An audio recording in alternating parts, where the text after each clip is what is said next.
Depois de nos aproximarmos dos primeiros 4 capítulos do Evangelho de João, seguimos agora com o 5º capítulo, onde Jesus retorna a Jerusalém e cura um paralítico.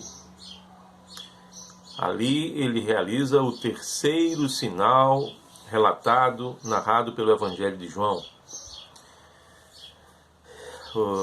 Em conexão com os 2 primeiros sinais realizados em Caná da Galileia, nós encontramos os 3 primeiros Amin Amin do Evangelho. Amin Amin em grego significa em verdade, em verdade. E aqueles 3 Amin Amin estão em João capítulo 1, versículo 51, que diz: na verdade vos digo que daqui em diante vereis o céu aberto e os anjos de Deus subirem e descerem sobre o Filho do Homem. E nós aprendemos que aqui Jesus é posto como o novo templo de Deus, a escada de Jacó, composto a casa de Deus. É o seu corpo e o seu sangue. Foi isso que aprendemos. E essa casa é constituída não por pedras, não por tijolos, por cimento e areia, mas por vidas. Vidas que nascem do alto. O novo nascimento, portanto, é aquilo que constitui a nova casa de Deus. E é em conexão com esse novo nascimento que no capítulo 3, versículo 3, nós encontramos o 2º Amin Amin do Evangelho, que diz: em verdade, te digo que aquele que não nascer de novo do alto, não pode ver o reino de Deus.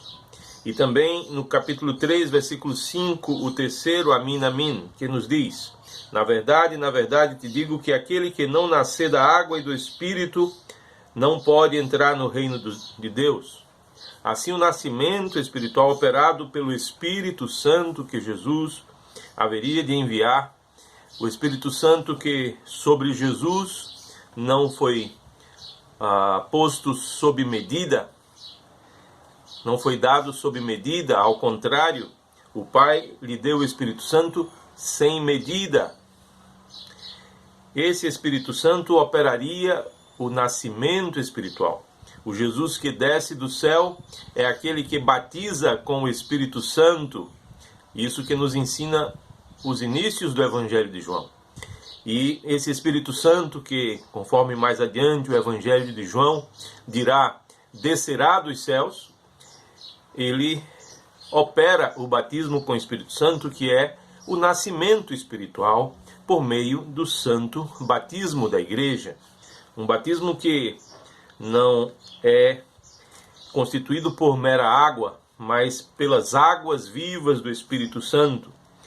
Essas águas que não estão estancadas, como no caso do tanque de Betesda, onde era necessário que um anjo descesse para movimentar as águas.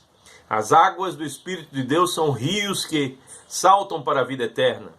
As águas do santo batismo, portanto, estão repletas do Espírito Santo e não estanques como no tanque de Betesda, onde apenas uma vez por ano era, de acordo com a tradição, eram agitadas e assim uma cura era realizada. E aquele paralítico aguardava ali por muitos anos e não conseguira ser curado.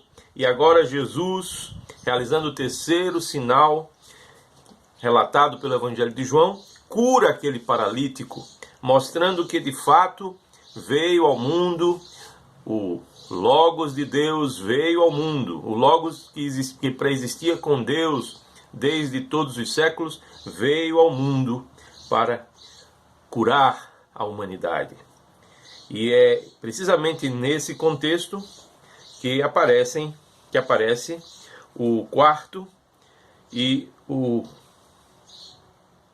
5º e o 6º Amin Amin do Evangelho de João. Ou seja, é nesse capítulo 5 que por mais 3 vezes o Senhor Jesus dirá: na verdade, na verdade.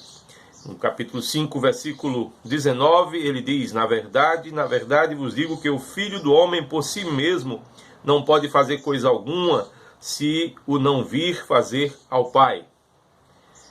Se não vir fazer para o Pai. Porque tudo quanto ele faz, o Filho o faz igualmente. Então Jesus se apresenta como aquele que faz tudo para o Pai, precisamente porque imita o Pai em todas as coisas neste mundo. E no capítulo 5, versículo 24, o quinto Amin Amin nos diz: na verdade vos digo que quem ouve a minha palavra e crê naquele que me enviou está tendo a vida eterna e não entrará em condenação, mas passou da morte para a vida. E finalmente no próximo versículo, capítulo 5, versículo 25, Jesus diz: em verdade vos digo que vem a hora, e agora é, em que os mortos ouvirão a voz do Filho do Homem, e os que a ouvirem viverão, ressuscitarão. Tudo isso vai ser trabalhado mais uma vez no próximo capítulo, no capítulo 6, em conexão com a Santa Eucaristia. E assim nós exploramos esses 5 Amin Amin, aliás 6 Amin Amin, 3 dos quais estão nos capítulos iniciais do Evangelho e 3 deles apenas no capítulo 5. E sobre isso precisamos conversar um pouco mais.